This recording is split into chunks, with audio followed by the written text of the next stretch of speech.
Notre immeuble a 3 niveaux de sous-sol. -1, -2, -3. C'est ce qui est indiqué dans le règlement de copropriété. C'est ce qui est indiqué dans les plans déposés en mairie. C'est ce que tout le monde sait. Mais notre immeuble a un 4e niveau que personne n'a construit. Je m'appelle Antoine. J'ai 41 ans. Je suis syndic bénévole de mon immeuble depuis 5 ans. Un immeuble de 42 appartements dans le 12e arrondissement de Paris, construit en 1973, que je connais mieux que n'importe quel autre résident parce que c'est mon rôle de le connaître.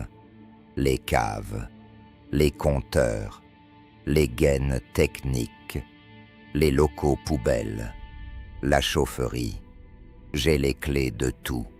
J'ai inspecté tout. Jusqu'au mois de février de cette année, je croyais connaître chaque centimètre carré de cet immeuble. Le 7 février, je suis descendu réparer une fuite dans la chaufferie au niveau -3. Et j'ai trouvé l'escalier. La chaufferie occupe la quasi-totalité du niveau -3.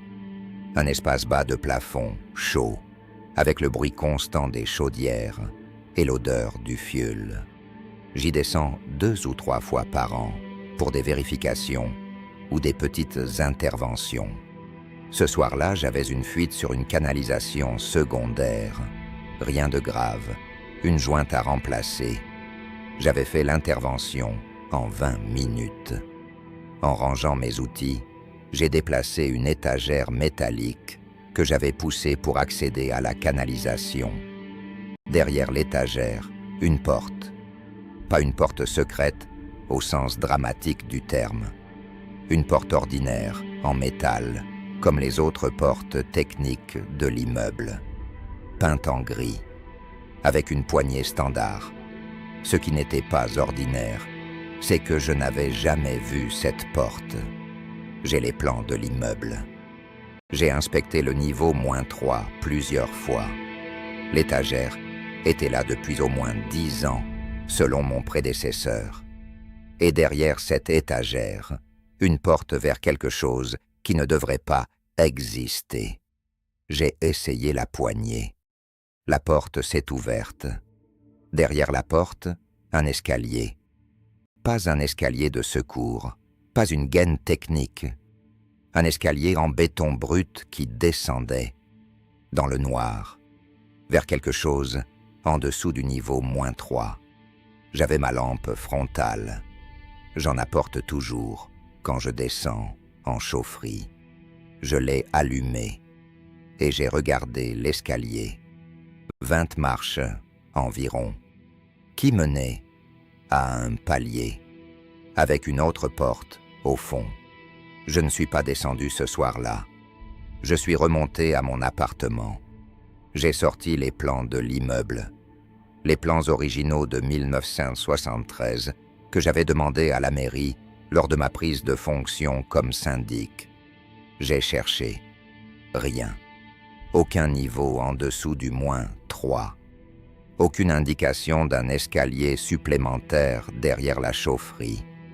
J'ai appelé mon prédécesseur, l'ancien syndic, un homme de 70 ans, qui avait occupé le rôle pendant 20 ans avant moi.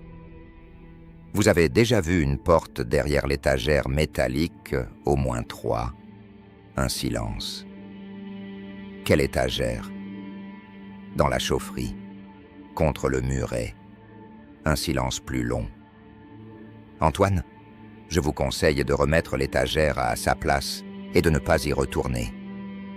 Pourquoi? Parce que moi j'y suis retourné, en 2009, et j'ai mis 6 mois à dormir normalement après. Il a raccroché. Je suis redescendu le lendemain, pas seul. J'avais demandé à mon voisin du 3e, Marc, de m'accompagner. Marc est ingénieur du bâtiment. Je lui avais expliqué la situation. Il était sceptique.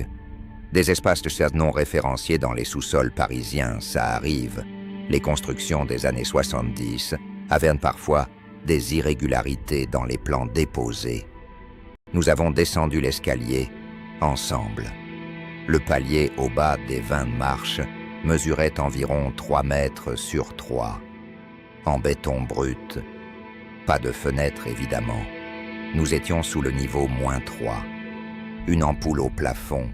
Nous avons cherché un interrupteur, trouvé un sur le mur gauche, appuyé. L'ampoule s'est allumée. La pièce était éclairée, ce qui voulait dire qu'elle était alimentée en électricité. Marc a regardé le plafond, les murs, l'installation électrique. Ce câblage est récent, il a dit. Moins de 10 ans. Quelqu'un a installé ça récemment? Ou réinstallé? Il peut y avoir une installation plus ancienne qui a été mise à jour. Nous avons ouvert la porte au fond du palier. Ce qu'il y avait derrière, je vais vous le décrire exactement parce que la précision est importante.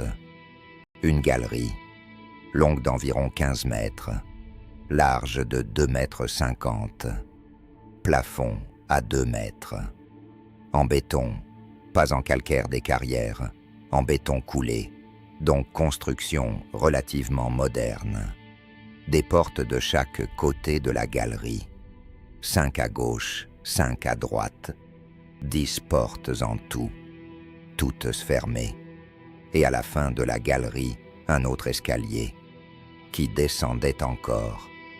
Marc a compté les portes. 10 locaux, dans un sous-sol non référencié, d'un immeuble résidentiel. Ça peut être quoi? Il a réfléchi. Des caves supplémentaires, des locaux de stockage. On construit parfois des espaces comme ça, et on oublie de les déclarer. Ou on choisit de ne pas les déclarer. Pourquoi choisir de ne pas les déclarer? Il n'a pas répondu tout de suite.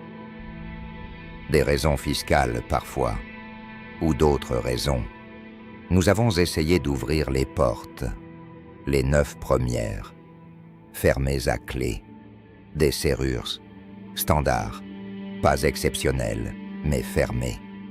La 10e, entr'ouverte. Marc a poussé la porte avec précaution. La pièce derrière était petite, 3 mètres sur 4 environ. Équipée, une table, 2 chaises, ce qui ressemblait à un système de ventilation indépendant dans le mur. Une étagère avec des boîtes en plastique hermétique. Pas de poussière. Pas la poussière d'un espace abandonné. Un espace utilisé régulièrement. Sur la table, 3 choses. Un registre. Un stylo posé dessus comme si quelqu'un venait de le poser en se levant. Et une tasse de café. Froide, mais pas vide. Marc a regardé la tasse. Il a regardé le registre. Il a regardé autour de lui. Il y a quelqu'un qui utilise cet espace, il a dit. Récemment. Très récemment. Nous avons regardé le registre sans le toucher d'abord. Le registre était ouvert sur une page couverte de chiffres, des colonnes de nombres, des dates.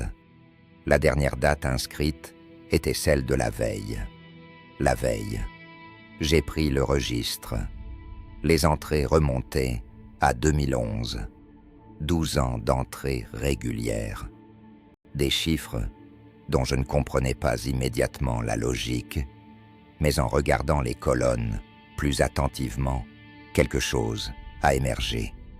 Une colonne de dates, une colonne de nombres, une colonne de lettres, des initiales peut-être, et une dernière colonne avec des chiffres qui augmentaient progressivement. La dernière ligne, celle de la veille, indiquait dans la dernière colonne 847, 847.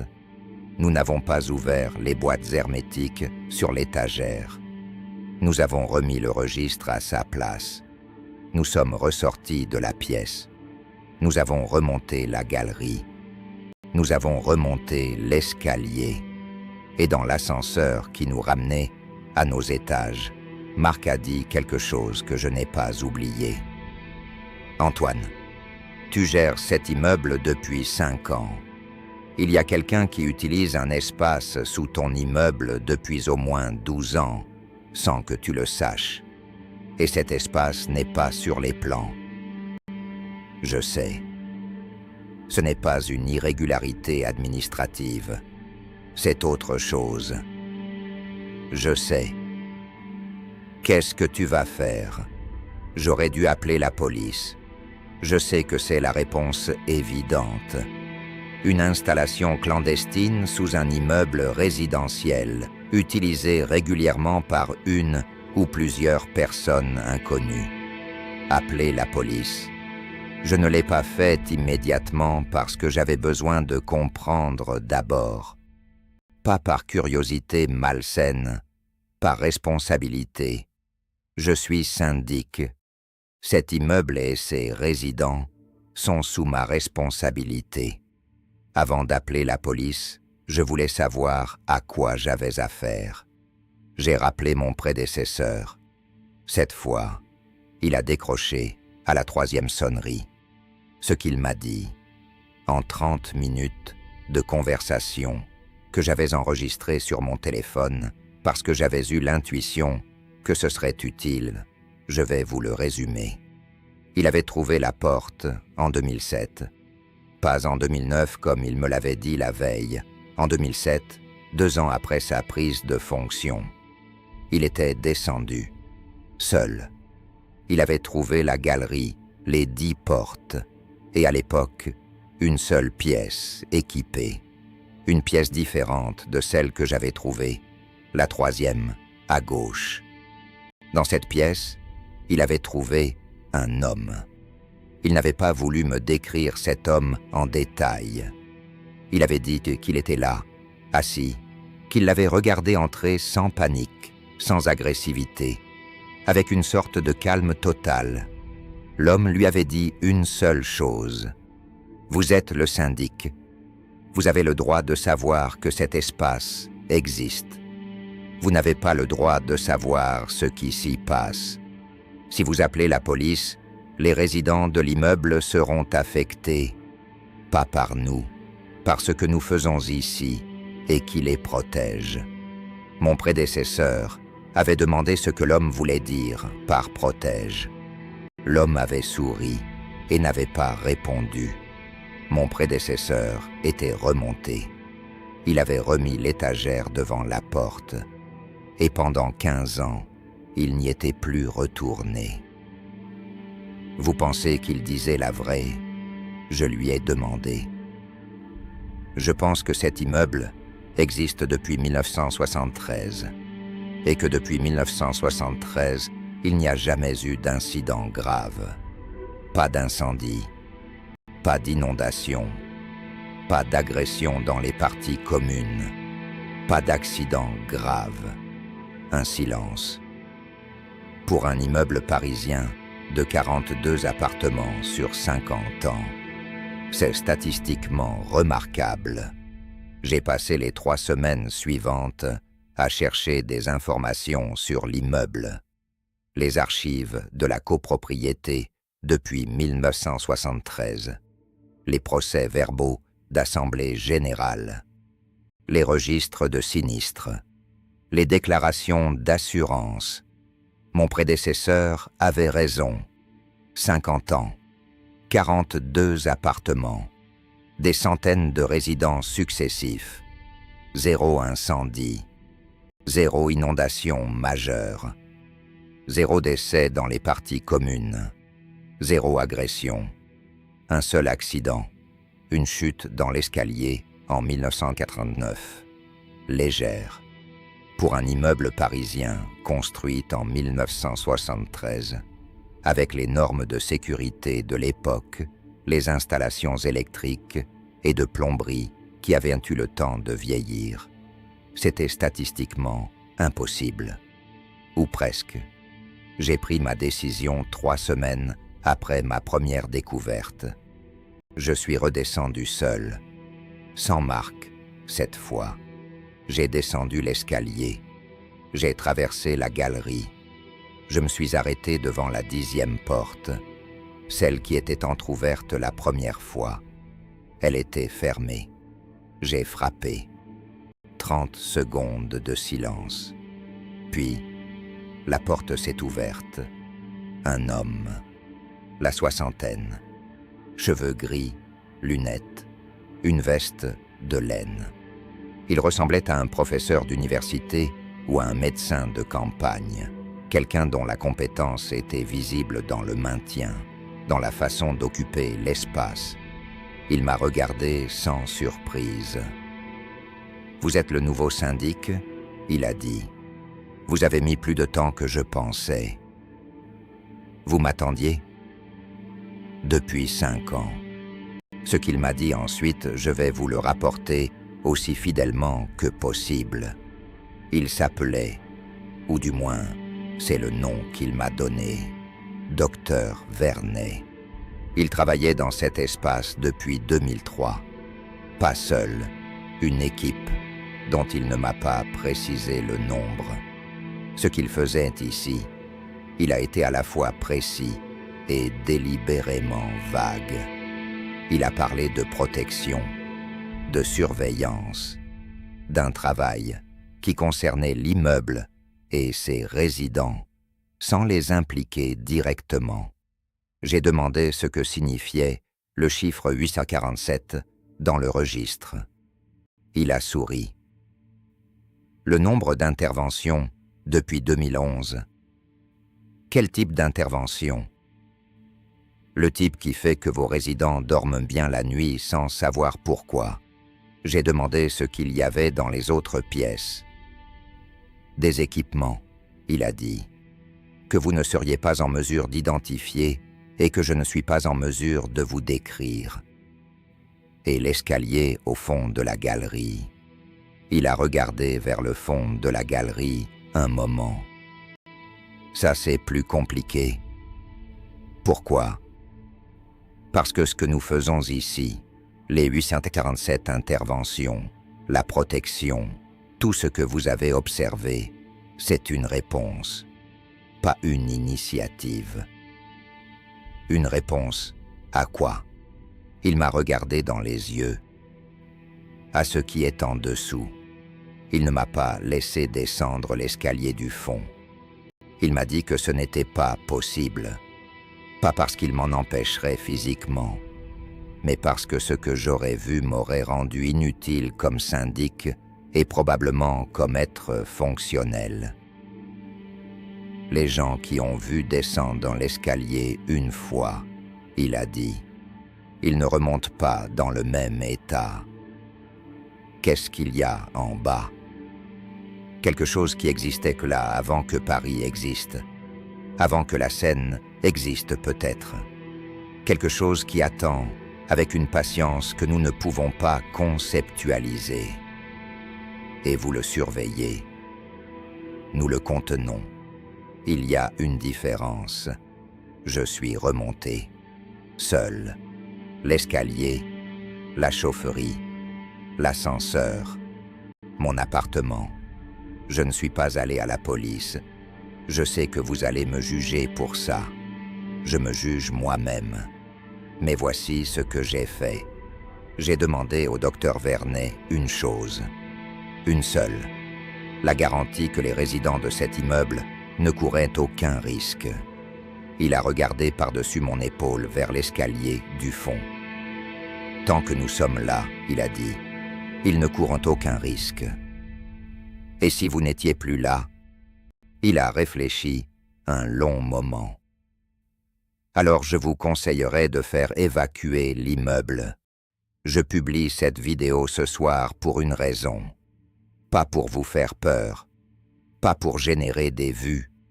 Parce que si quelque chose m'arrive, si je disparais, si je cesse de publier sans explication, je veux qu'il existe une trace de ce qui est sous l'immeuble du 12e, de ce qui attend, avec une patience que nous ne pouvons pas conceptualiser, et de ceux qui le contiennent. Le docteur Vernet m'a dit une dernière chose, en me raccompagnant vers l'escalier. Votre prédécesseur a fait le bon choix. J'espère que vous ferez le même. Remettre l'étagère devant la porte, continuer à dormir la nuit. L'étagère est remise en place. Je dors mal quand même. Fin.